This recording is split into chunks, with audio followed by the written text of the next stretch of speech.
I used to have a normal job, from 7 to 5.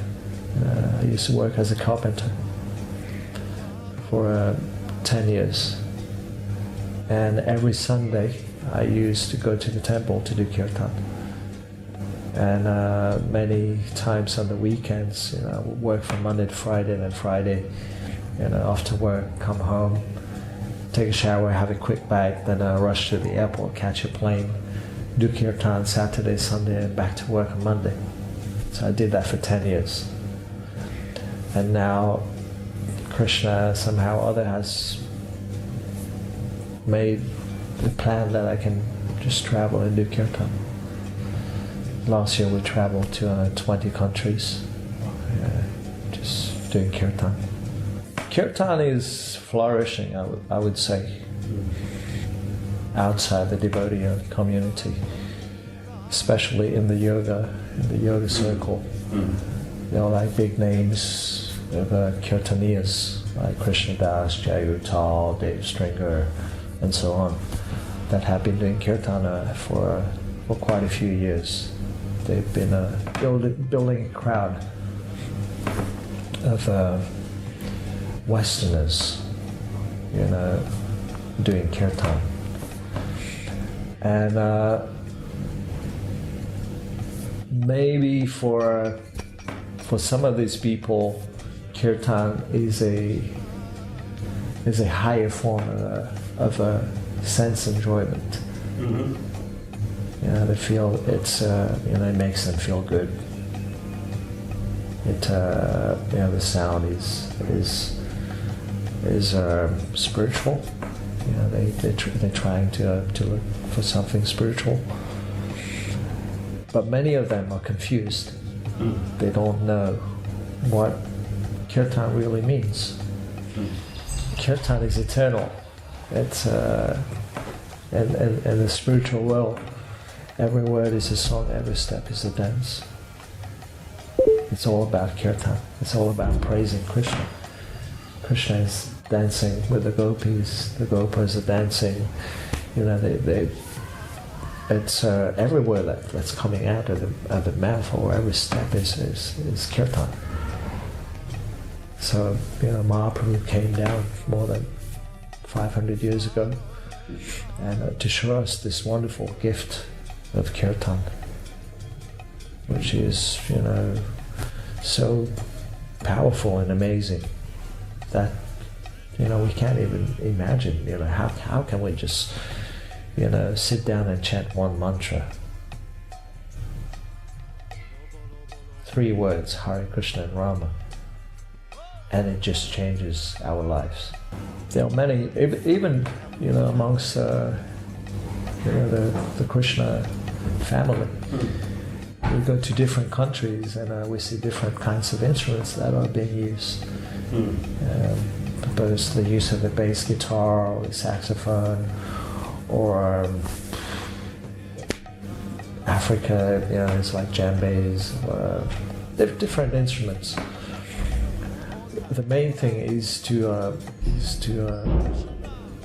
attract as many people as possible to chant the holy names. It doesn't really matter what we use. It's time, place, and circumstances. There's Bibi Govinda Maharaj, Bhakti Govinda Swami. Mm-hmm.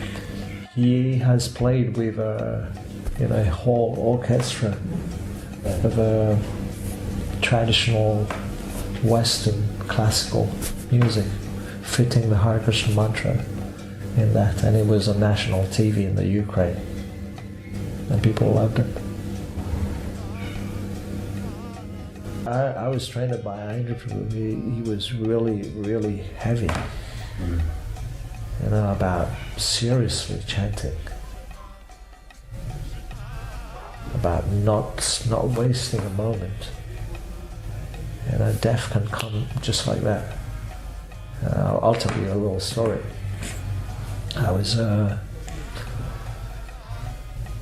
I I was in Moscow 2 years ago, and we were driving to this festival.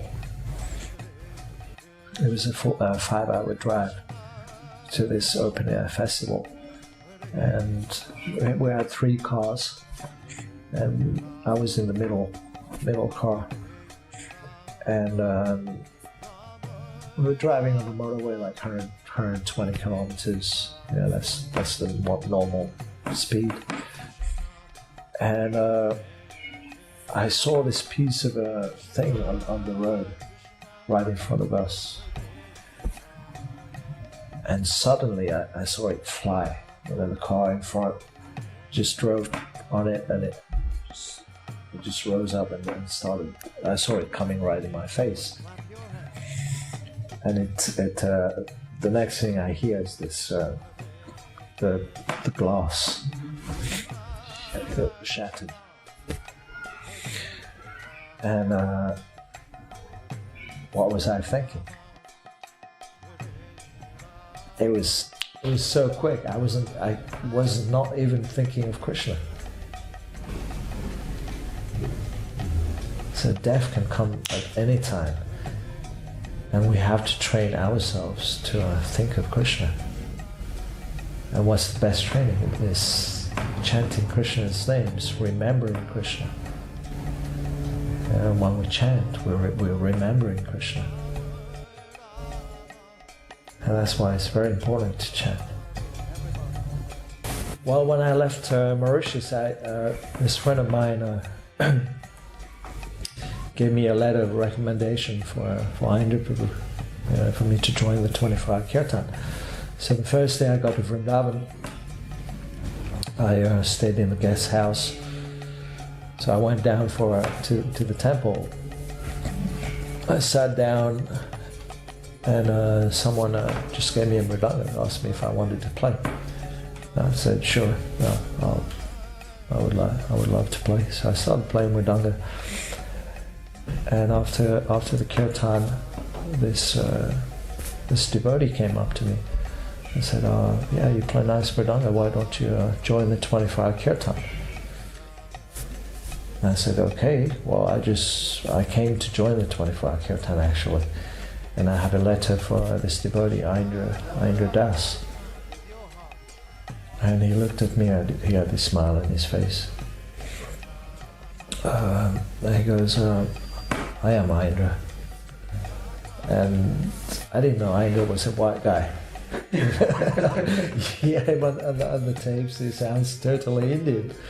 I was like, are you Aindra? You sure? He said, yeah, I'm Aindra. So he told me just move to the ashram, and it was right in the middle of winter.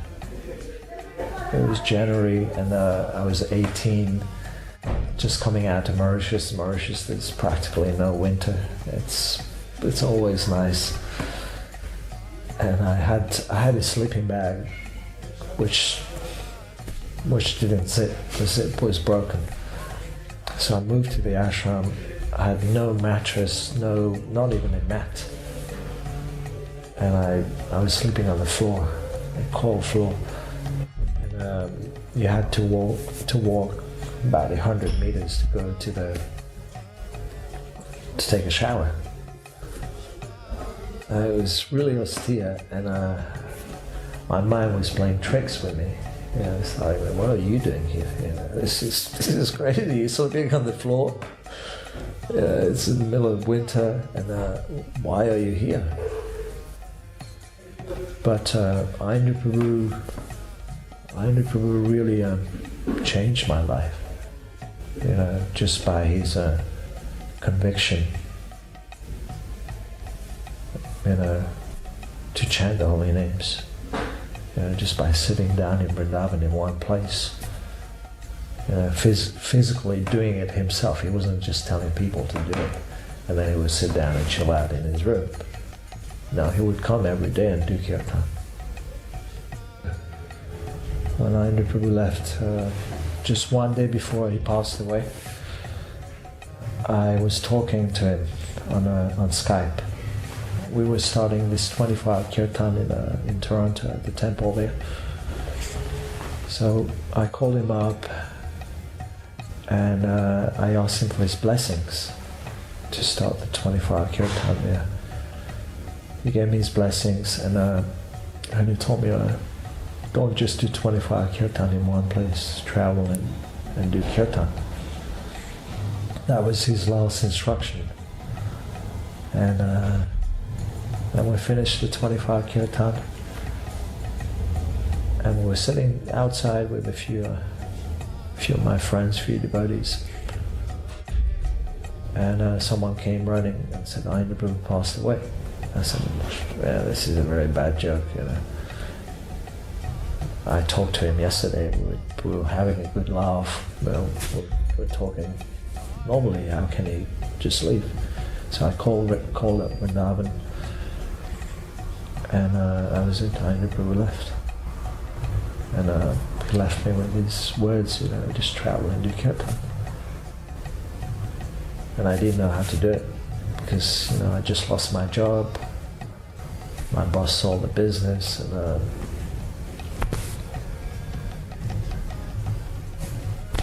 I didn't know how it was going to work. That was the last time I talked to Aindra, one day before he passed away.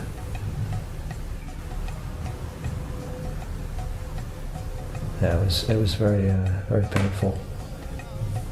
A big loss, you know, for the whole movement. Also for the youth, because Aindra really took care of it, you know, took care and also saved so many youths, including myself. It totally changed my life and many lives of so many youths. Aindra had red hair and red beard, which means fire. And he used that fire properly, I would say. You asked me the question whether he got down on me. Definitely he did. You know, I was 18, my ego was, you know, up there. I thought I was the best mridanga player. And every day after kirtan he would call me to his room, and for 2 or 3 hours he would just pound on my head, pound on the ego. You know, he knew the point where it would hurt the most, but he wasn't doing it out of malice. He was doing it because he cared for me. He wanted me to change. He wanted me to be a good mridanga player for Radheshyam, for the pleasure of Krishna, for the pleasure of Prabhupada. That's why he kept on pounding. And when you're 18, it hurts. I mean, whatever age, it hurts anyway. The ego is so is something else. But that was Aindra. That was his way of teaching. And I thought it was very good for me, because, you know, if he didn't do that, I wouldn't be here in Perth. I wouldn't be traveling the world.